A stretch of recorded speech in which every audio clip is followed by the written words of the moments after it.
بسم اللہ الرحمن الرحیم۔ چوتھی علامت آخرت کے علماء کی یہ ہے کہ کھانے پینے کی اور لباس کی عمدگیوں اور بہترائیوں کی طرف متوجہ نہ ہو، بلکہ ان چیزوں میں درمیانی رفتار اختیار کرے اور بزرگوں کی طرز کو اختیار کرے۔ ان چیزوں میں جتنا کمی کی طرف اس کا میلان بڑھے گا، اللہ تعالیٰ شانہ سے اتنا ہی اس کا قرب بڑھتا جائے گا، اور علماء آخرت میں اتنا ہی اس کا درجہ بلند ہوتا جائے گا۔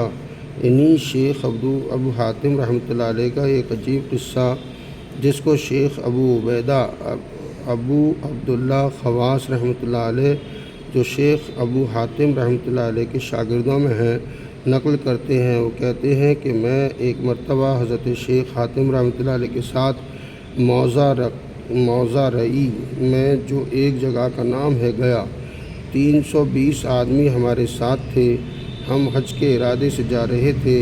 سب متوکلین کی جماعت تھی۔ ان لوگوں کے پاس توشہ سامان وغیرہ کچھ نہ تھا۔ رئی میں ایک معمولی خشک مزاج تاجر پر ہمارا گزر ہوا۔ اس نے سارے قافلے کی دعوت کر دی اور ہماری ایک رات کی مہمانی کی۔ دوسرے دن صبح کو وہ میزبان حضرت حاتم رحمۃ اللہ علیہ سے کہنے لگا کہ یہاں ایک عالم بیمار ہیں، مجھے ان کی عیادت کو اس وقت جانا ہے۔ اگر آپ کی رغبت ہو تو آپ بھی چلیں۔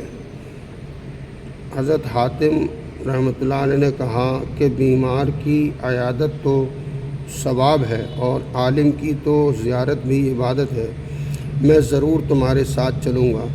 یہ بیمار عالم اس موضع کے قاضی شیخ محمد بن مقاتل رحمۃ اللہ علیہ تھے۔ جب ان کے مکان پر پہنچے تو حضرت حاتم رحمۃ اللہ علیہ سوچ میں پڑ گئے کہ اللہ اکبر، ایک عالم کا مکان اور ایسا اونچا محل، غرض ہم نے حاضری کی اجازت منگائی، اور جب اندر داخل ہوئے تو وہ اندر سے بھی نہایت خوشنما، نہایت وسیع پاکیزہ، جگہ جگہ پر دیے لٹک رہے۔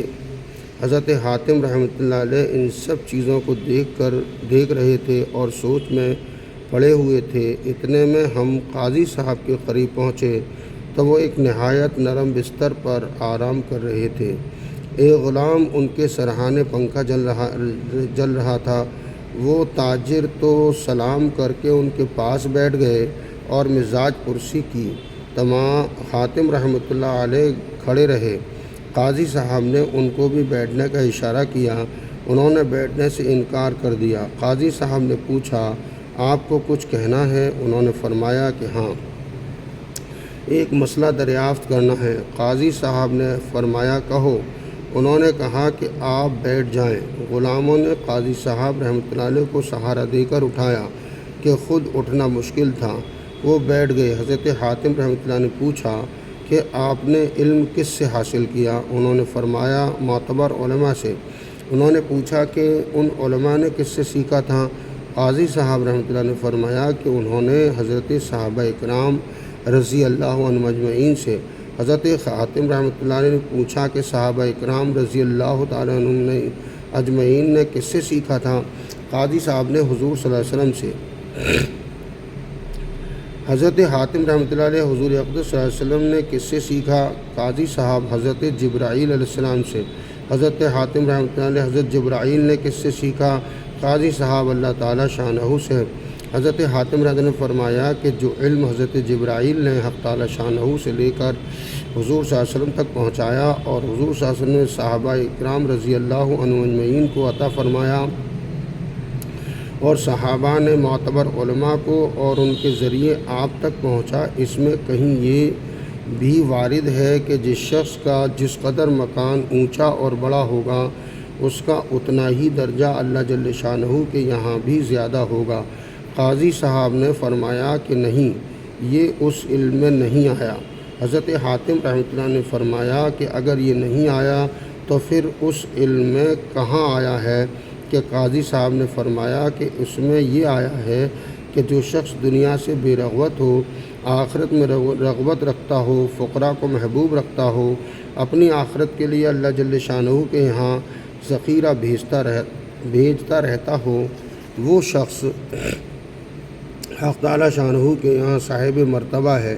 حضرت حاتم رحمۃ اللہ نے فرمایا کہ پھر آپ نے کس کا اتباع اور پیروی کی؟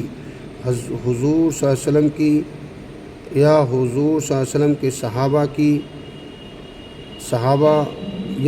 رضی اللہ عنہ کی، متقی علماء کی، یا فرعون اور نمرود کی؟ اے برے عالموں، تم جیسوں کو جاہل دنیا دار جو دنیا کے اوپر اوندھے گرنے والے ہیں دیکھ کر یہ کہتے ہیں کہ جب عالموں کا یہ حال ہے تو ہم تو ان سے زیادہ برے ہوں گے ہی۔ یہ کہہ کر حضرت حاتم رحمۃ اللہ علیہ تو واپس چلے گئے، اور قاضی صاحب کے مرض میں اس گفتگو اور نصیحت کی وجہ سے اور بھی زیادہ اضافہ ہو گیا۔ لوگوں میں اس کا چرچا ہوا تو کسی نے حضرت حاتم رحمۃ اللہ علیہ سے کہا کہ تنافسی رحمۃ اللہ علیہ جو قزدین میں رہتے ہیں، قزدین رئی سے 27 فرسخ یعنی 81 میل ہے، وہ ان سے بھی زیادہ رئیسانہ شان سے رہتے ہیں۔ حضرت حاتم رحمۃ اللہ علیہ ان کو نصیحت کرنے کے ارادے سے چل دیے۔ جب ان کے پاس پہنچے تو کہا کہ ایک اجمی آدمی ہے جو عرب کا رہنے والا نہیں ہے، آپ سے یہ چاہتا ہے کہ آپ اس کو دین کی بالکل ابتدا سے یعنی نماز کی کنجی وضو سے تعلیم دیں۔ تنافسی رحمۃ اللہ علیہ نے کہا کہ بڑے شوق سے۔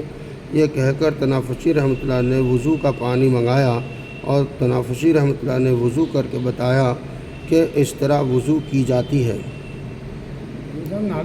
حضرت حاتم